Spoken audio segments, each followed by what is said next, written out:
Welcome to Whisper Vase USA, where we listen, we relax, and we get sleep. My name's Santorini. I'm your host, Music. Tonight marks our 300th episode of Get Sleepy here on the public feed. From the bottom of my heart, and the hearts of everyone on the Get Sleepy team, it really means everything to us that you continue to listen and make this show a part of your bedtime routine. When we started out in November of 2019, we had absolutely no idea how the show would be received, but even to this day, I'm still blown away by how much it's resonated with you all.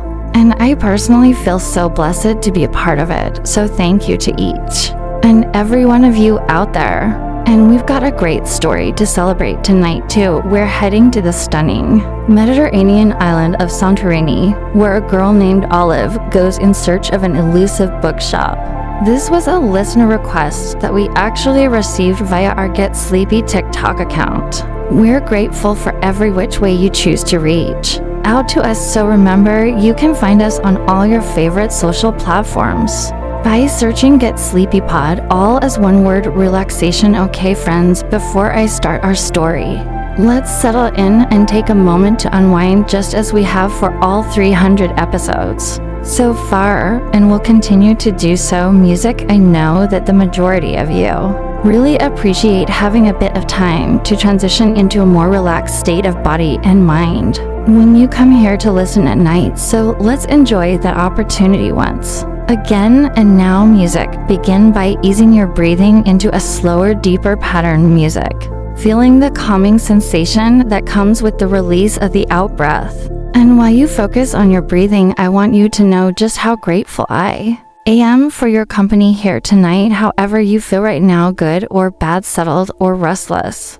or anything else lingering within, it makes no difference to how grateful I am for you. By being here, you're granting yourself a token of care. You are here to rest well and to feel more energized for the day ahead. Tomorrow, music, but your presence here also supports everything the team and I are doing, music, and for that, we are so full of appreciation to you, so be in no doubt as to just how special, unique, and appreciated you are. And with one more deep breath in and a gentle exhale, music, let your head sink further into the pillow and allow your mind to soften with it, music.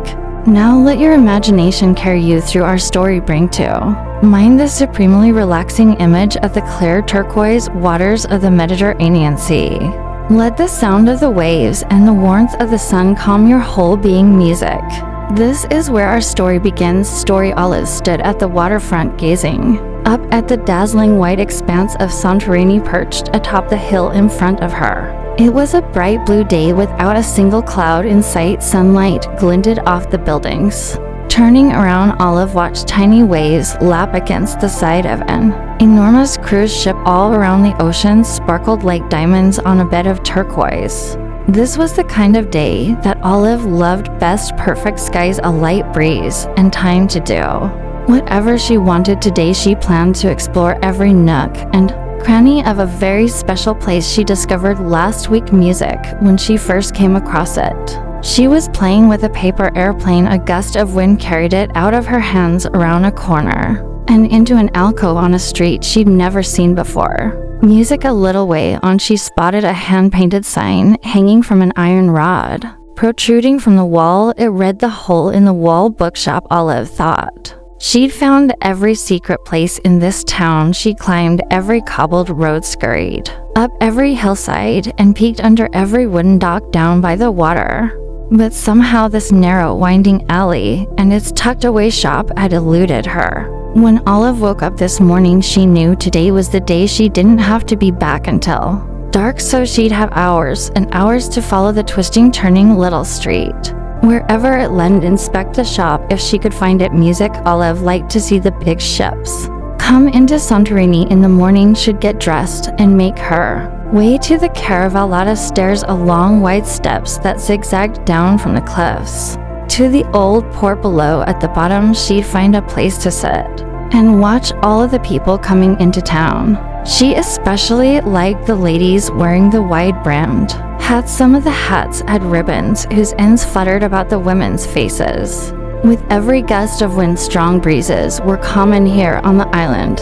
While the weather was beautiful most of the time, Santorini was rocky and exposed to the elements. But the wind always carried with it the briny smell of the Aegean Sea, and the dusty, salty fragrance of some baked rocks. Olive loved the familiar scent, and took extra deep breaths whenever the breeze wrapped her in its warm embrace. As Olive watched, a group of travelers disembarked a smaller watercraft that had carried them to the port. Everyone looked so happy and so excited for their day on shore. Music. Olive understood their sense of anticipation. Music, though she knew Santorini like the back of her hand, she still felt a tingle of excitement every time. She was about to spend a day exploring. A few of the passengers glanced her way and smiled as they walked past. Sometimes she'd wave back, but today Olive was feeling thoughtful. She usually stayed down here for longer, but she felt the familiar pull of adventure. The mystery alley, as she'd named it, was waiting. So was the bookshop. She hopped off her patch and skipped to the bottom of the stairs. Music coming down the hill was the easy part. It was much harder to go back up the nearly 600 steps to the top, but the incline wasn't bad. The switchbacks made the path meander up the face of the cliff.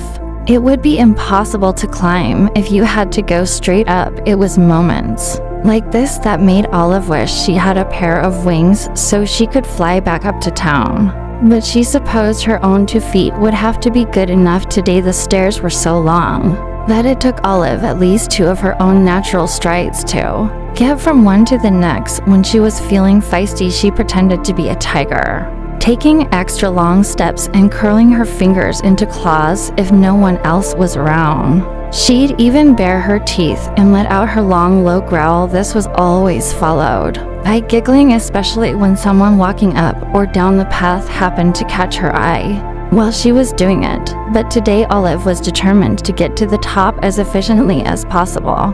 Music. The tiger stayed inside and the world-famous athlete came out instead. Olive imagined she was tasked with carrying the blazing Olympic torch to the top of the hill. No one else could possibly do the job but her. With a steady gaze and muscles engaged, she walked with determination up the stairs. She could almost feel the weight of the torch in her hand. About halfway up, her legs were starting to get tired, but she was an Olympian, and tired legs wouldn't stop her. With the sound of the crowd cheering her on in her mind, Olive kept going. Music. When she reached the final stair, she held out her hand, passing the invisible torch to the next runner who would take it across the sea. With a little bow and a cheerful smile, Olive turned and headed into town. Soon she was making her way down a quiet back street. It was barely wide enough for 2 people to pass each other, going in opposite directions. Luckily, she was the only one in sight. Olive liked this particular street because of the way it wound back and forth between tall white buildings and the edge of the hill, where she was afforded stunning views of the sea. Being situated on a steep island meant that many of the streets here skirted the outer wall of a residential terrace or shop. To Olive, as though she were walking on a long balcony that wrapped around the edge of the world. When the street veered inwards, the sounds of birds and water were muffled by towering stone. Plaster wars in these places. Long shadows kept the ambient temperature cool. Olive reached out one of her arms and run her hand against the side of a building. She felt it to turn from hot to cool beneath her fingers as she crossed in and out of shadow. Her footsteps on the stone echoed around her. Sometimes she skipped or hopped to change the rhythm as she went along. When she reached her favorite corner, she paused for a moment. Here, the path gave way to a short staircase leading down to the next level of homes and shops. At the corner, brightly painted ceramic pots held giant creeping vines that climbed up the side of the building. A yellow pot held by a woody shrub that reached up the brilliant white wall. A scattering of pinkish-purple blooms dotted the green and brown tangle like paint splashed on a blank canvas. The blue pot had an intricate design painted around its rim. Olive had often laid down on the colorful tiles that the owner set into the ground here, and studied the pattern, it was easy for her to get lost in the tiny world of swirling spirals and boxy outlines. Music, she liked to trace the pattern with the tip of her finger, even though she couldn't go all the way around the back of the pot.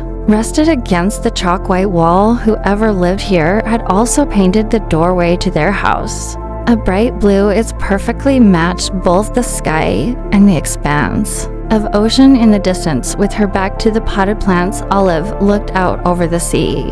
Her imagination sailed to the horizon, where it found the water really was made of diamonds.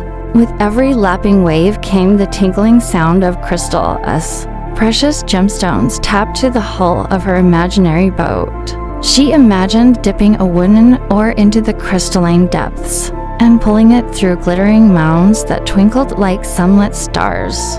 But soon her mind returned to shore as she recalled the mission at hand. It was time to resume her walk. Music. She wondered how she'd never come across the mystery alley before. She often played in that part of town and sometimes stopped for a lemonade at a nearby shop. Maybe she'd always been too busy having fun to notice it, or maybe it had magically appeared. If she was following her paper airplane, perhaps it would be gone today only to pop up again in another part of town a week or even a month from now. She would just have to wait and see. Music. Olive followed the narrow back street as it curved around behind two houses and a smattering of shops. A retaining wall facing the sea was covered in delicate vines, speckled with yellow and green. She traced the vines with her fingertips before hopping to the other side of the path into the long shadow of a tall whitewashed building. Music. The gray shadow bathed her skin in a gentle coolness, a welcome sensation. After a morning spent in the sharp Mediterranean sun, Olive lifted her hands to her cheeks and felt the residual warmth. There she smiled, squishing her cheeks with her palms, and then frowned, pulling her hands down. Finally she giggled, skipped on down the alley as it turned away from the ocean towards the center of town. After a few minutes she came to a crossroads. This was the place where not too long ago she'd been playing with her paper airplane. Music. Olive closed her eyes, remembering the moment. The hands moved with the memory, like a conductor leading an orchestra of just when. She folded the paper just so, tucking in the edges and making a nice crisp line right down the middle. She lifted the airplane over her shoulder, counted to 2, and before she got to 3, gusts of wind snatched it out of her hand. As she imagined it leaving her grasp, she opened her eyes, picturing the way it soared up then down before curving around a corner into the alley she'd never seen before. Music. And there the alley was just where she'd left it. Olive tiptoed over to the wall running alongside the street dividing her from the mystery alley. If this place really did appear out of nowhere, she might have to sneak up on it. She thought it was better to be safe in any case. She crept along the wall. When she reached the corner of the mystery alley, she took a deep breath, letting it out. She peeked around the bend. Her eyes widened as she caught sight of the hand-painted sign hanging from the iron rod protruding from the wall far in the hole in the wall. Bookshop. Music. With one final glance over her shoulder, she stepped into the mystery alley. Standing below the sign, she could hear it squeaking gently every time the breeze caught it.